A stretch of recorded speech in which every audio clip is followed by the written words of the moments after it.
નમસ્કાર, સ્વાગત છે આપ સૌનું. આજે આપણે જોશું ગુજરાતી નિબંધ. નિબંધનું નામ છે વૃક્ષો આપણા મિત્રો. તો ચાલો જોઈએ. વિશ્વમાં જીવનને ટકી રાખવા માટે અનેક તત્વો જવાબદાર છે, પણ તેટલામાં વૃક્ષોનું સ્થાન સર્વોચ્ચ છે. વૃક્ષો માત્ર પ્રકૃતિનો ભાગ જ નથી, પણ જીવનનું આધાર સ્તંભ છે. જેમ ખરા મિત્રો સુખ દુઃખમાં સાથ આપે, તેમ વૃક્ષો પણ માનવ જાતને અવિરત ઉપયોગી થતું રહે છે.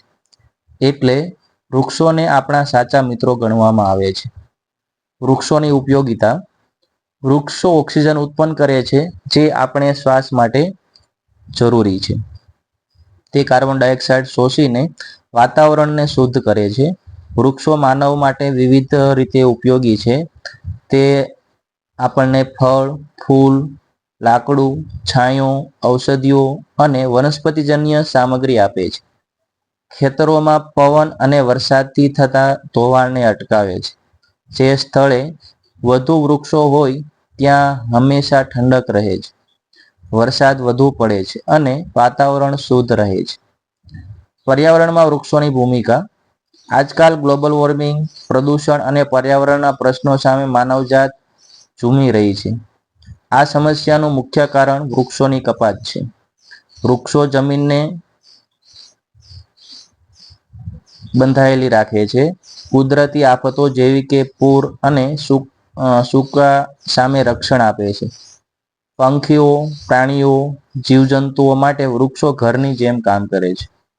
આર્થિક અને ઔષધિ મહત્વ. કેટલાક વૃક્ષો આપમેળે જ ઔષધિ ગુણ ધરાવે છે. લીમડો, તુલસી, આંબળા, પીપળો જેવા વૃક્ષોથી અનેક રોગોની દવા બને છે. વૃક્ષો ખેતીમાં ઉપયોગી છે અને ઘણા લાકડાથી આવાસ બનાવાય છે. વન્ય આશ્રિત જનજાતિઓ માટે તો વૃક્ષો આજીવિકાનો આધાર છે. માનવનો કૃતજ્ઞ વ્યવહાર. દુઃખની વાત એ છે કે માણસ પોતાના સ્વાર્થ માટે રોજે રોજ હજારો વૃક્ષો કાપે છે. શહેરો વિકસાવવાનું કારણ આપી વૃક્ષોના સમૂહ નાશ કરવામાં આવે છે. જેનું પરિણામ છે વધતું ઉષ્ણતામાન, વરસાદની અનિશ્ચિતતા અને વિઘટિત પર્યાવરણ. વૃક્ષારોપણની જરૂરિયાત. હવે સમય આવી ગયો છે કે આપણે વૃક્ષો બચાવવાના પ્રયાસો શરૂ કરીએ. દરેક વ્યક્તિએ વર્ષમાં ઓછામાં ઓછું એક વૃક્ષ રોપવું જોઈએ અને તેનો સંભાળ રાખવો જોઈએ. શિક્ષણ સંસ્થાઓ, સામાજિક સંસ્થાઓ અને સરકારને વૃક્ષારોપણ માટે લોકોને પ્રોત્સાહન આપવું જોઈએ. એક વૃક્ષ અનેક લાભ, આ સૂત્ર આપણે જીવનમાં ઉતારવું જોઈએ. નિષ્કર્ષ. વૃક્ષો વિના જીવન અકલ્પનીય છે. વૃક્ષો આપણા સાચા, નિસ્વાર્થ અને જીવંત મિત્રો છે. તે આપણને કદી નિરાશ નથી કરતા.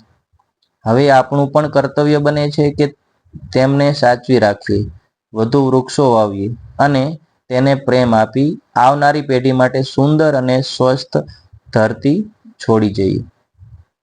તો સરસ મજાનો આ નિબંધ. આશા રાખીએ કે આ નિબંધ આપ સૌને ઉપયોગી સાબિત થશે. જો તમે આ ચેનલ ઉપર નવા હો તો ચેનલને સબસ્ક્રાઈબ કરો, વિડીયોને લાઈક કરો અને તમારા મિત્રોને શેર કરો. આજે બસ આટલું જ. મળીશું નવા વિડીયો સાથે, નવા ટોપિક સાથે. ત્યાં સુધી જય હિન્દ, જય ભારત.